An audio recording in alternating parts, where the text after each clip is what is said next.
Bang, ini orang tua seperti apa sih bang responnya awalnya? Awal tuh orang tua sebenarnya nggak tahu, bahkan karena orang tua pun tahunya jadi editor hotel. Setelah 3 bulan berlalu, ya akhirnya dari pribadi saya kayak kerja pembohong sama orang tua itu kayak ngeganjel, ayah ada apa nih kok gini. Akhirnya memberanikan diri untuk bilang ke orang tua bahwa kalau saya kerja di sana jadi admin. Kalau agen yang memberangkatkan dokumen-dokumennya seperti apa bang? Belum ada pemberitahuan ke orang tua sebelumnya sih? Nggak ada sih, bahkan sebelum berangkat pun dari pihak sana cuma minta KTP, terus ijazah sama bukti tes urin. Tujuannya kan? Tujuannya ya mereka cuma buat, mungkin kayak gitu cuma buat gimmick aja sih sebenarnya. Itu nggak diperluin bagi mereka. Soalnya sampai sana pun kita yang ditahan tuh cuma paspor diambil sama mereka. Mungkin pemikiran mereka biar kita tuh nggak kemana-mana dan nggak bisa kabur. Proses rekrutmen itu lu butuh berapa lama dari awal lu tahu itu ada info lowongan kerja sampai lu masuk ke sana? Gua dapat proses rekrutmen itu sampai gua berangkat ke sana itu prosesnya lumayan cepet ya bang ya, karena cuman 1,5 minggu tuh gua udah berangkat ke sana. Bang, kalau bisa gambarin bang kondisi kantor Suasana. atau hotel ini bang, itu ada berapa lantai dan ruang-ruangannya seperti apa bang? Oke, kalau misalkan suasana di sana kita ya tinggalnya kayak di hotel. Modelan kerja kita masuk, kita nggak bakalan tahu kalau misalkan itu tuh tempat.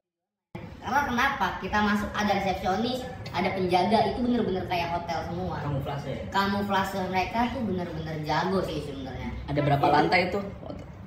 Untuk lantai di sana tuh ada 4 lantai dan di tiap-tiap lantai itu beda-beda situs lah ibarat kata. Berarti pakai komputer semua tuh? Komputer semua, dari mulai komputer, terus ada ruang editor juga, sama ruang rekaman. Kamu pernah berupaya untuk kabur gak sih? Kan merasa ada tekanan di sana Iya. gitu. Kalau gua pribadi sih nggak ada usaha buat kabur ya, karena gua mikirnya kalau misalkan gua nekat seperti itu, dari dengar cerita teman-teman aja udah serem gitu loh. Takut ya? Udah takut, lebih baik ya udahlah aku ngejalanin aja, mau nggak mau, enak nggak enak ya dijalanin, itu aja sih. Sambil nabung buat tebus. Sambil nabung buat bayar tebusan itu sendiri sebenarnya. Kemarin pulang itu berapa orang? Sendiri atau memang ada? Kalau kemarin gue pribadi pulang bener-bener sendirian. Dari mulai berangkat, pulang dari mes ke bandara itu bener-bener sendiri. Bahkan setelah gue bayar denda 23 juta itu, tiket pesawat gue, Bayar lagi. tiket pesawat ini pakai uang pribadi, dari kantor pun nggak dikasih sama Nah, sekali. selama berangkat itu dibiayain? Kalau awal berangkat semua dibiayain. Dari Jakarta langsung ke? Dari Jakarta langsung ke Kamboja itu semua dibiayain. Bahkan sebelum berangkat pun kita per orang itu dikasih uang $100 buat makan, uang saku buat makan. Karena sebelum berangkat pun dari Jakarta nggak langsung ke Kamboja, karena kita transit dulu di Malaysia. Iya. Pas pulang masih ada penawaran lagi sih bang? Kenapa? Dari pas pulang abang kesini ada penawaran lagi gak dari Kamboja gitu? Sejauh ini banyak sih tawaran kayak ayolah balik lagi. Mungkin mereka ngeliat transaksi dan cara kerja gue bagus, gue ditawarin buat kesan lagi. Tapi mohon maaf deh, mendingan gue di sini punya duit 5.000 daripada gue di sana punya uang banyak tapi mental gue dihajar. Bang, tapi pulang dari Kamboja langsung ke psikiater? Ya, gue balik dari Kamboja pun langsung ke psikiater karena gue ngerasa kayak mental gue bener-bener hancur banget gitu. Ketemu orang pun gue sekarang takut. Dulu gue kayak gitu, awal gue balik ke Indonesia tuh kan Desember. Gue ketemu orang pun takut, bener-bener takut, entah kenapa gitu loh. Ngerasa bersalah kerja di Sebenarnya ngerasa bersalah juga sih buat jadi admin kayak gitu, buat ngajak-ngajakin orang, bahkan sampai ada orang kalah jual motor, bunuh diri, itu gue ngerasa bersalah banget sebenarnya. Nah mungkin dari kayak gitunya itu, gue buat ketemu orang tuh takut, punya pikiran, jangan-jangan dia nih yang gue chatin, jangan-jangan dia nih yang kemarin sampai marah-marah ke gue. Jadi pesan lo buat ke yang lain apa nih? Ya, generasi muda mungkin ya. pesan gue buat generasi muda, buat orang-orang yang lain, bahkan sampai orang tua pun yang lain tuh masih banyak yang percaya sama. Karena gini, nggak ada yang bikin kalian kaya. Kalau kalian main itu pasti siklus ya. Kalau kalian nggak pinjol, ujung-ujungnya tuh pasti jual barang-barang segala macam buat main, itu pasti kalian bakal kalah.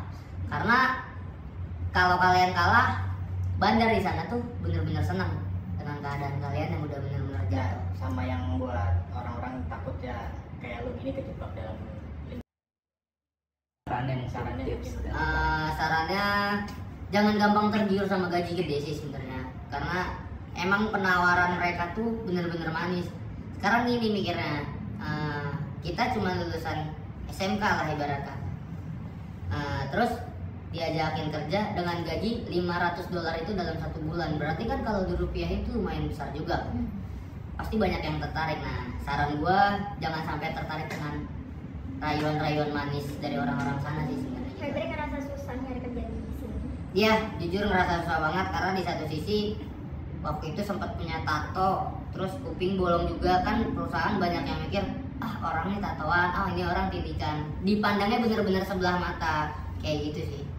Bang, Jadi ya udah mutusin diri buat berangkat ke sana aja lah, ya udah putus asa lah ibarat kata awal. Karena susah nyari kerja Iya, itu juga. karena susah nyari kerja. Bang, berarti abang pernah dengar Bang, Kalau dijual. dengar-dengar di sana tuh banyak yang sampai kayak mulai dari ginjalnya di terus bener-bener organ dalam tubuhnya di pernah dengar. Tapi buat gue pribadi sendiri yang bener-bener kejadian dirasain sama teman gue itu sendiri ya habis-habisan sama perusahaan Karena memang nggak memenuhi target. karena nggak memenuhi target, sama satu lagi dia nyuri uang perusahaan sih.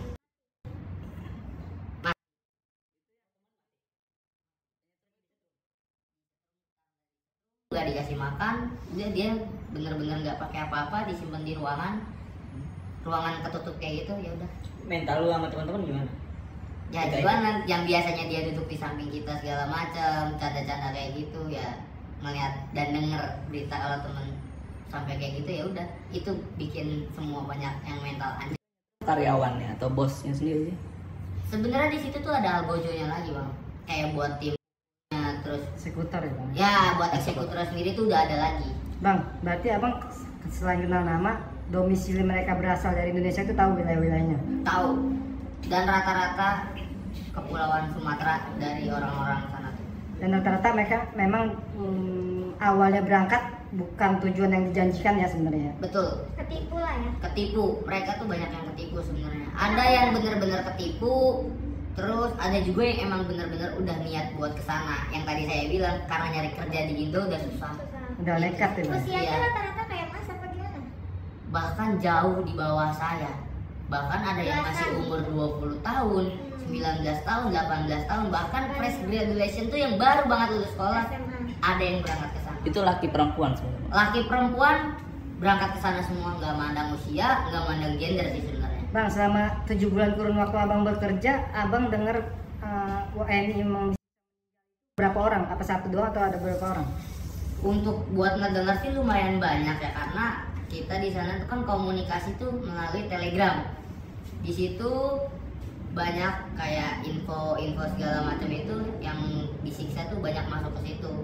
Jadi dari pihak juga itu mereka ngasih info, nih orang ini udah gua keluarin, jangan mau ada yang nerima orang ini kayak gitu. Mereka tuh saling tukar informasi sebenarnya.